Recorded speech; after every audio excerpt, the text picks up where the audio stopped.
नमस्कार। आप सबका हमारे चैनल पर स्वागत है। इस वीडियो में हम आपको बताने जा रहे हैं वेद माता गायत्री के बारे में। 3 नाम, 3 रूप और 3 ध्यान।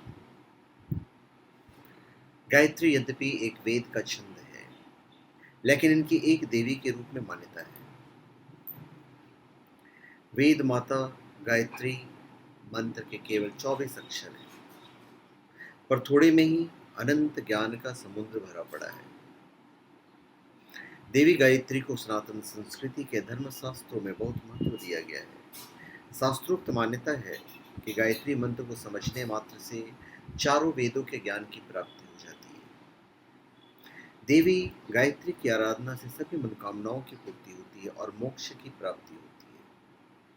देवी गायत्री को चारों वेदों की जन्मदात्री माना जाता है। मान्यता है कि चारों वेद, शास्त्र और श्रुतियां की जन्मदात्री देवी गायत्री है। गायत्री का ज्ञान इतना संपूर्ण और उत्तम है कि यदि इसे मनुष्य भली प्रकार से समझ ले और अपने जीवन में अपना ले तो लोक परलोक हर प्रकार से शांतिमय बन सकते हैं। ज्ञेयते तत्वमन्या गायत्री तिथि।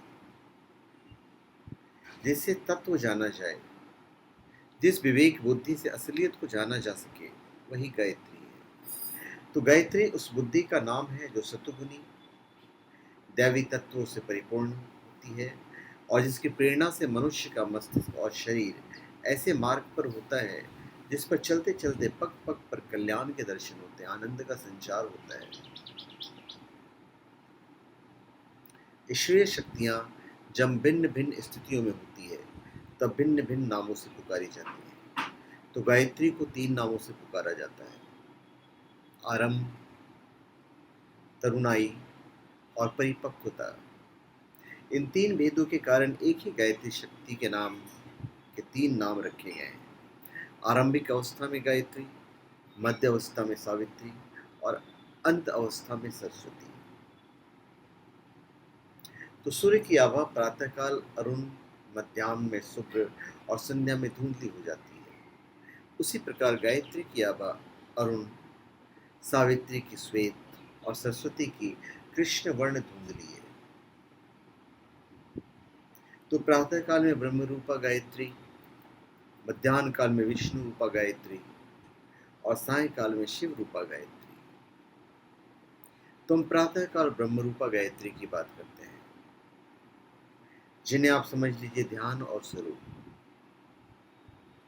प्रातः काल में गायत्री ऋग वेद स्वरूपा बालिका के रूप में विराजती है। वे ब्रह्मा जी की शक्ति हैं और ज्ञान रूपिणी हैं। वे लाल रंग की हैं और उनके वस्त्र भी लाल रंग के हैं। इनके चारों मुख और 3 नेत्र हैं और इनमें अपने हाथों में रुद्राक्षमाला, कमंडलू, पाश और अंकुश क्रीड़ा कर रही हैं। ब्रह्म की देव शक्ति होने के कारण ये ब्रह्म दैवत्या कहलाती है। ऐसी माता गायत्री हमारे ध्यान का विषय होकर हमारी दैवी संपत्ति को बढ़ाने में सहायक होती है। अभी प्रातः काल का समय ब्रह्म मुहूर्त कहलाता है। तो उस समय ब्रह्म तत्व की विशेषता रहने के कारण गायत्री को ब्राह्मी भी कहते हैं। अब हम आते हैं मध्याह्न काल में विष्णु रूपा गायत्री, ध्यान और स्वरूप। सूर्यमंडल स्थित युवावस्था वाली, पीले वस्त्र, शंख, चक्र, गदा तथा पद्म धारण कर गरुड़ पर बैठी हुई अजुर्वेद स्वरूपा गायत्री का ध्यान करें। सविता सूर्य के समान तेजस्वी होने के कारण मध्याह्न गायत्री का नाम सावित्री है। वे युवती अर्थात विकसित, पुष्ट और सुदृढ़ है।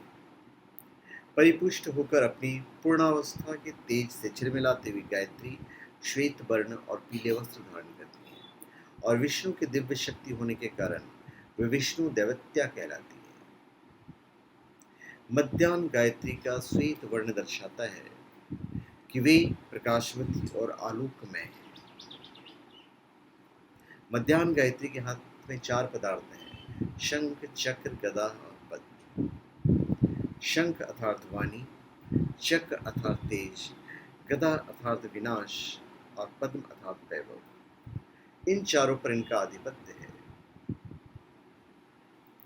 अब संध्या काल में शिव रूपा गायत्री, सूर्यमंडल में स्थित पृथा रूपा त्रिशूल, डमरू, पास और पात्र लिए वृषभ पर बैठी हुई सामवेद स्वरूपा गायत्री का ध्यान कीजिए।